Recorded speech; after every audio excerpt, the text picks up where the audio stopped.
Hi everyone, Zach Dreyer out here for our second installment of the tip of the week.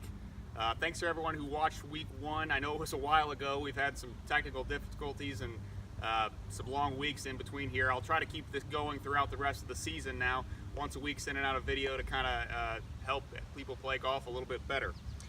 This installment of Tip of the Week is going to be about playing and specifically chipping here from uneven lies. Playing in central Indiana, I know we don't get a whole lot of these uneven uphill, downhill lies. But it's something that we don't practice very often when we do have them, and I see a lot of people struggle with these kind of shots, and most of it is with the setup. So I'm here on number 7, and I come up a little short, popular spot for a lot of people, and I'm on a pretty severe uphill lie here.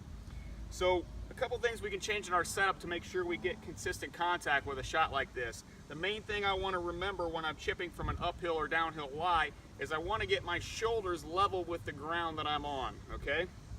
So I want to create this shoulder angle that I'm at here even with this slope, okay? If I get too far left, if I lean too far on my left side from here like we're supposed to, or what you think of in a normal chip shot, put weight on your left side, I'm going to jam my club straight into this ground, and unless I hit it perfect, I'm bringing that leading edge really close to either hitting the top of the ball and sending it flying over the green or releasing too early and hitting it fat. I don't have any way to release the club unless I manipulate with my hands, okay?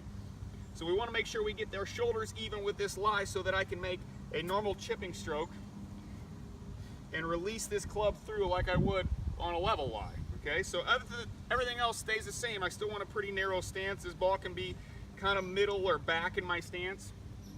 Get that shoulders level to the ground and make sure that I can release this club. It's going to give me a lot better chance to make consistent contact with this ball. The other thing we have to remember is loft, okay? So when I'm on an uphill lie, the loft is going to send the ball up in the air, or the lie, I should say, is going to send the ball up in the air quicker because we're swinging up at it. So right here I've used a gap wedge instead of a 60 or a 58 lob wedge that we normally, or a lot of people would normally use around the green. I've compensated for that extra loft created by the lie by using a club that's a little bit less lofted. Okay, I know I'm going to have plenty of loft to get this ball up in the air and stop because of the slope that it's on. So get the feet centered, okay, narrow I should say, ball in the middle of our stance or back slightly, get those shoulders level, and make sure that we swing and release that club, okay? Okay, now we're over here on number 9, and I've come up a little short with my second shot, and I'm on a little bit of a downslope coming into this green here. So again, we know this ball, now that we're on the downslope, is going to come off lower.